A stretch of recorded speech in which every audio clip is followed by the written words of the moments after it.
Hindi ko na-expect na maranasan ko yung ganitong hirap na talagang magbibuild sa amin na bilang isang from boy to be a man. Na talaga namang magiging adult kami sa ganitong trabaho. So what's up mga tropa musang? Tatanungin natin ang mga amusang natin about sa buhay sundalo. So isa-isahin natin silang tatanungin, kakamustahin ang buhay army. So panoorin nyo to mga amusang. Buddy, kamusta ang buhay army? Sir, sa ngayon po masaya po na medyo malungkot dahil sa training po matagal na pong napalayo sa pamilya, na homesick.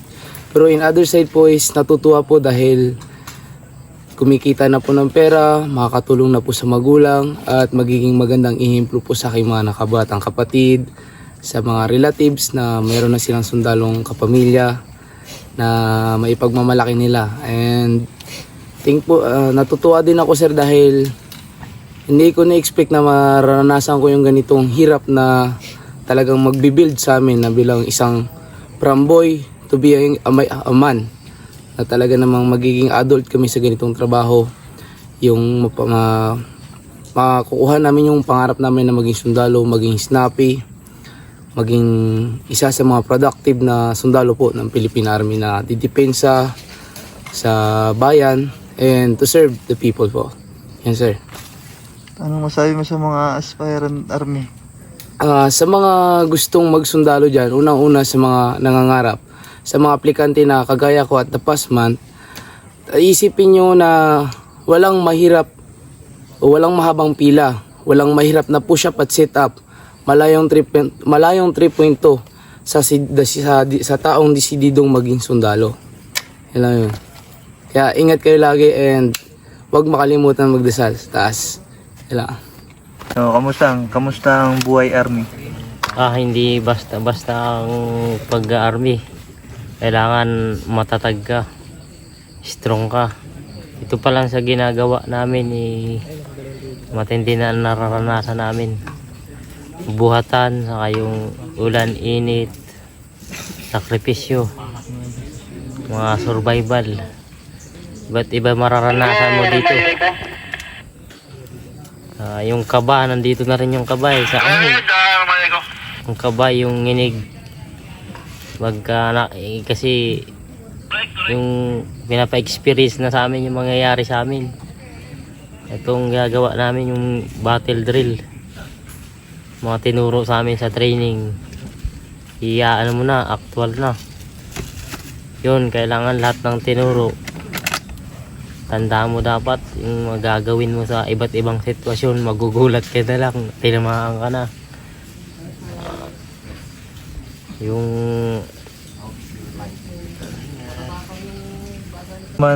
Ikaw naman kamusang, kamusta ang buhay army?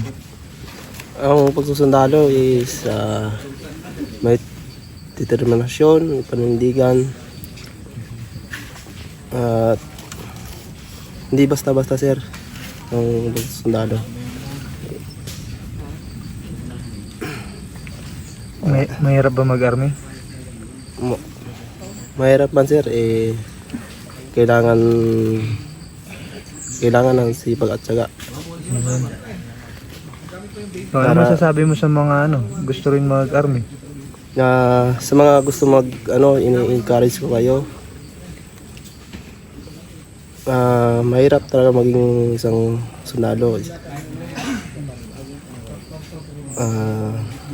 Nandun na ang pagod, init, ulan, naabutan ka sa mga lakaran. Sir, Yun lang sir. Kaya yung mga gusto mong sundalo is i-encourage ko kayo na maging matyaga, masipag, yun lang sir. Salamat sir. Buddy, kamusta ang buhay sundalo? I'm CS Ulaso from Mandaluyong. Ang buhay sundalo, nakakapagod pero ini-enjoy lahat. Yun lang. At yung hirap siguro pagdating ng panahon masarap ikwento sa mga kaibigan mo Then, yung mga susunod na magiging sundalo pa, sipagan nyo lang at laban lang. Buddy, kamusta ang buhay Army? Sir, ako nga pala si Joe Mariling Gasa, taga Magsaysay Occidental, Mindoro. Ang masasabi ko lang sa pagiging armet, naranasan ko ay sobra talagang hirap pero kakayanin. Kaya kung sino pa yung gusto magsundalo, kailangan may dedikasyon kayo sa inyong sarili, may malakas, tapos positive lagi ang pag-iisip, hindi maging negatibo. Sisiguraduhin ko sa inyo at makakaya nyo ang training at makakatapos kayo sa training ng Philippine Army. Ilang po. Buddy, ikaw, kamusta ang buhay Army? Bago ang lahat, ako dahil si Arwapi Angog, taga Montevista, Mindanao, Davao de Oro. Ang pagiging army, lisod jud kayo. Ako nga taga Mindanao, niabot ko diri sa Manila. Almost 2 years ko ga-strike bago nakapasok sa army. Pagiging army dito sa sa field talaga, sa totoong buhay, mahirap talaga. Kasi hindi mo alam kung may kalaban ba o wala. Dahil dito sa sa bundok, maranasan mo dito ang hirap, pero wag mo lang isipin na mahirap talaga. Dahil kung isipin mo ang hirap, siguro uuwi ka. Kaya mga kababayan ko yan sa Mindanao na may plano nga magsundalo, muabot mo diri sa Manila, tiis-tiis lang yun, agwanta. Kay atong isipon ang atong pamilya para makatabang ta. O sa akong pamilya diha, okay ra ko diri ay magkabalakas ako, safety ko diri.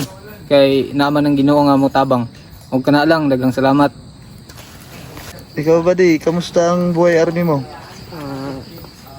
Ako nga pala si Munay Banis Kabusa from Montevista, Davao de Oro, Mindanao.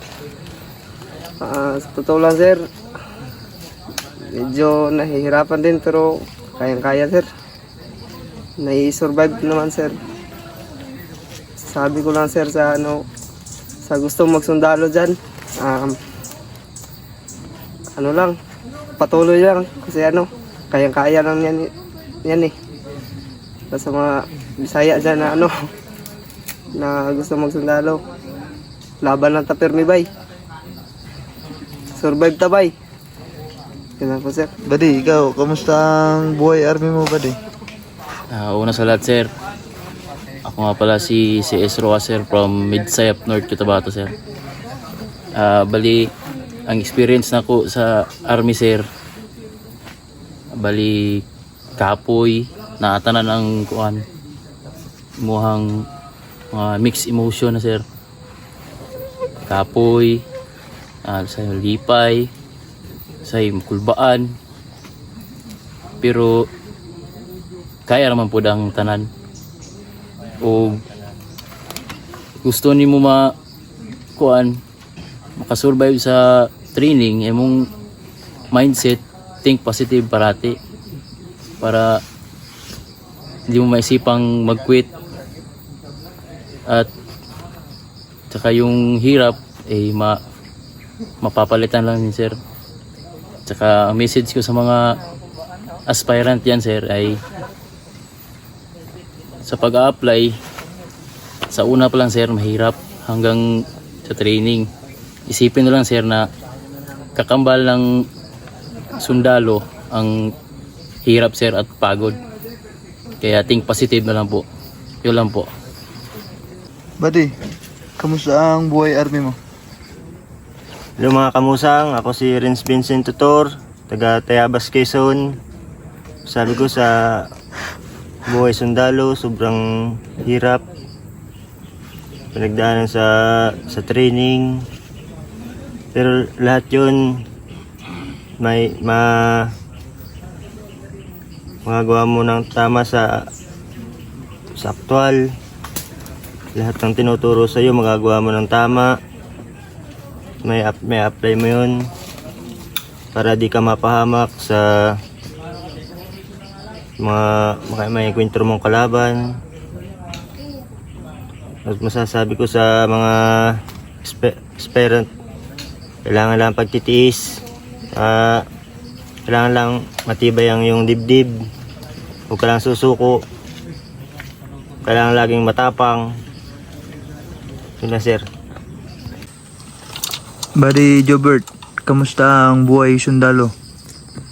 Sir, ako nga pala si Isparohinog from Libak, Sultan Kudarat. At ang pagiging sundalo, sir, ay sobrang hirap pero masaya kasi ang hirap naman doon, sir, is yung training, pero ang saya doon is yung mayroon ka ng stable na trabaho na makatulong sa pamilya at magiging pamilya.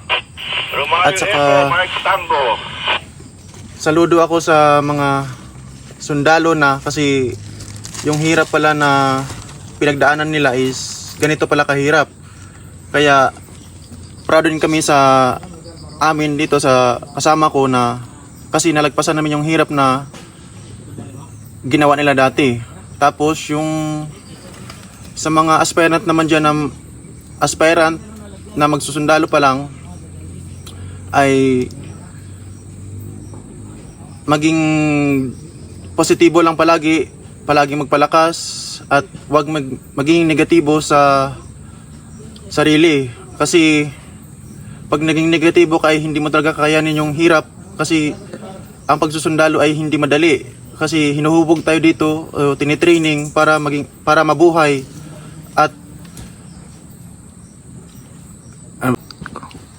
at maging epektibong sundalo at magandang huwaran para sa ating bayan. Yan lang, sir, at maraming salamat. Mabuhay ang Tropang Musang! Don't forget to like, Subscribe. Trupang Musang.